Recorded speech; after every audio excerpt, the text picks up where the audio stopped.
You ever wonder what happens when you take a bunch of things and smash them together? Crush, crush, crush! Sorry.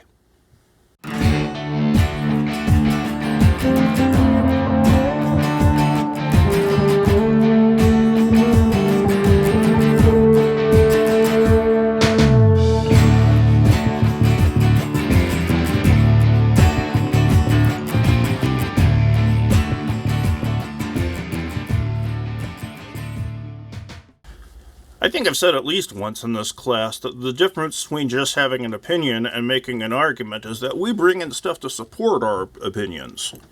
This is what makes them claims. So how you use evidence is one of the more important things. If the difference between stating an opinion and making an argument is that you have to support your claims in the argument, then knowing exactly how to do that's a very good thing. So how you take information you find from outside sources, whether it be quotes, paraphrases, data, and make it work for you. Well, that's what we're here for. First thing you have to be aware of are the varying layers of expertise which you'll be dealing with. And I'm not saying that a particular source is better than another, it's that each does a slightly different thing. Say if you wanted to do something about a music scene. Well, the local music scene is something that a lot of different people are going to have opinions on. But as someone who's actually performed in the local music scene, I'm going to have a slightly different level of expertise if you were to talk to me than if you were to talk to a band that pretty much hasn't left their garage.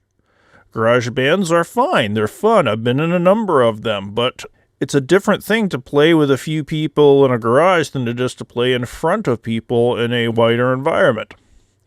If you wanted to know something about the local music scene, you could also go and speak to the people who go to shows. They are going to have a different opinion of it than the people who perform at the shows. Is it necessarily better? No, but you're going to get a different level of insight. As a performer, I look at my venues as workplaces and performance stages.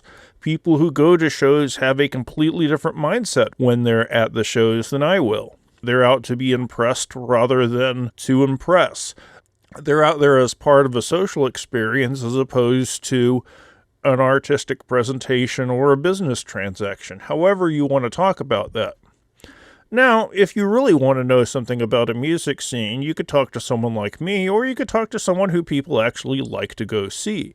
Bands that have followings are going to have a different experience than people who are just struggling to get shows. Is one necessarily better than the other? Well, they're each going to be able to tell you something different.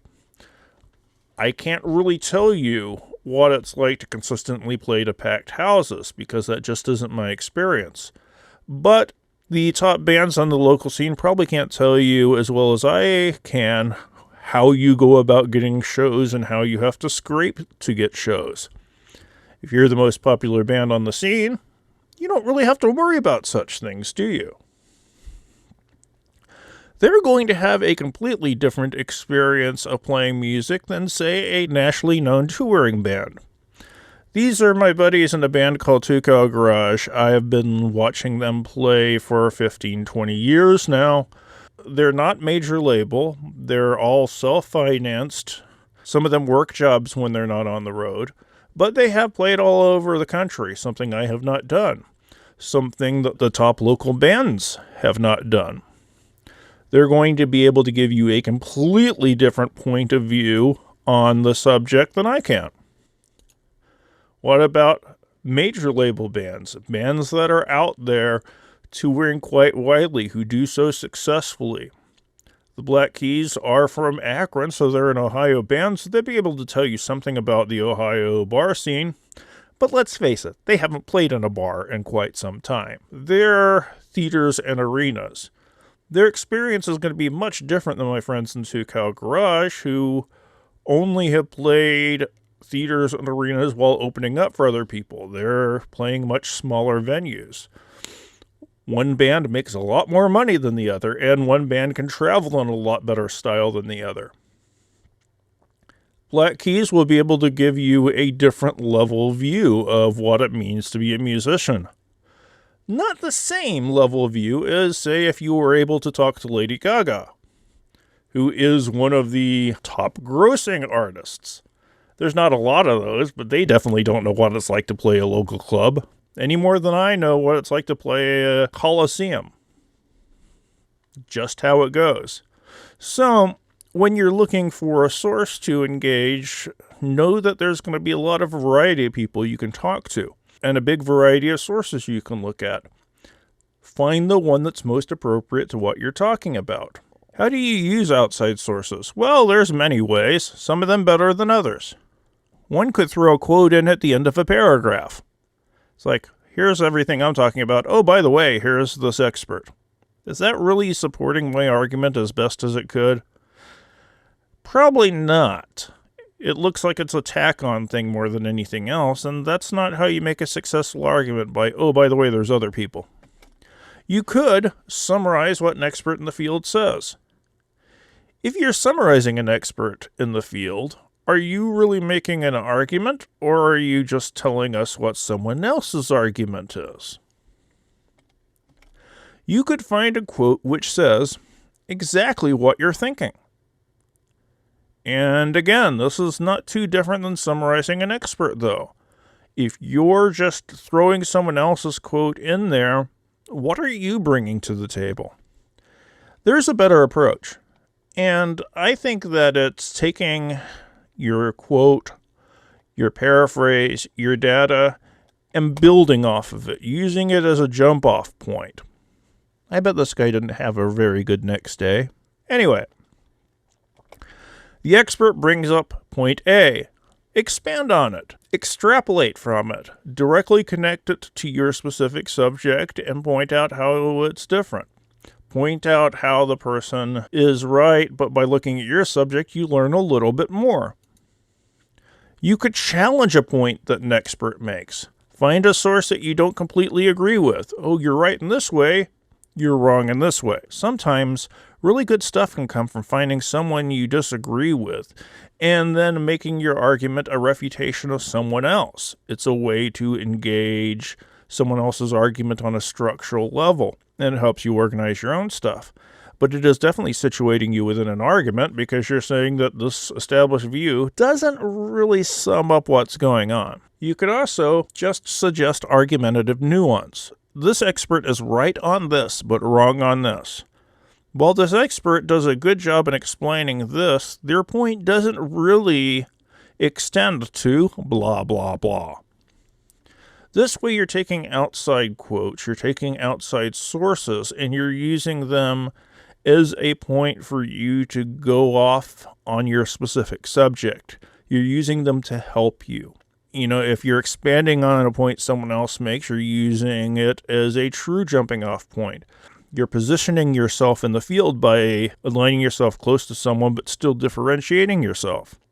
If you challenge a source, then that's also situating you in the field by directly engaging someone in the field who, while some people might think they're right, you think they're wrong. It gives a good way for you to directly position yourself.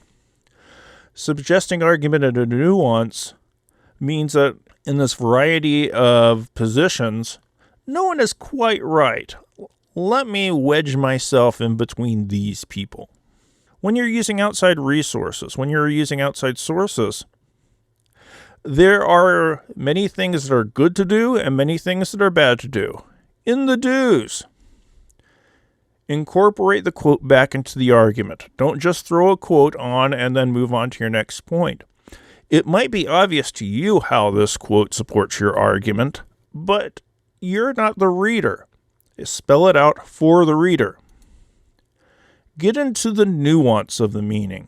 There's very few black and whites here, and there's always room for a slightly different interpretation. If you only look at people who are doing broad overviews and only present their views as a broad overview, you're really ignoring a lot of possibilities. How would you do this? Say we're writing something on Godzilla. While X's point about Godzilla is accurate, the author is off the mark with her dismissal of Godzilla versus Mechagodzilla in that. Then you spell it out. You're still using the source as a jumping off point, but you're pointing towards where you're adding knowledge into the field. Situate the quote in the debate. Unless there's nothing written about your subject, there's going to be some level of disagreement within the debate. Trying to map this out when you use your sources can be a very valuable stance. This source's claim is very different from what other Godzilla scholars argue in that it thinks blah blah blah. You don't want to just act like there's one source in your field. If there's debate in your field, mapping out how that debate works and how your sources' positions are in there will help you map out how your own position fits in there. Comparison contrast is an organizational tool which everybody learns back in your primary education. Don't forget about it, though. Comparison contrast is a very valuable tool that you can still very much apply when using your sources. Compare two sources. And that's another way to more fully explore the body of research that exists.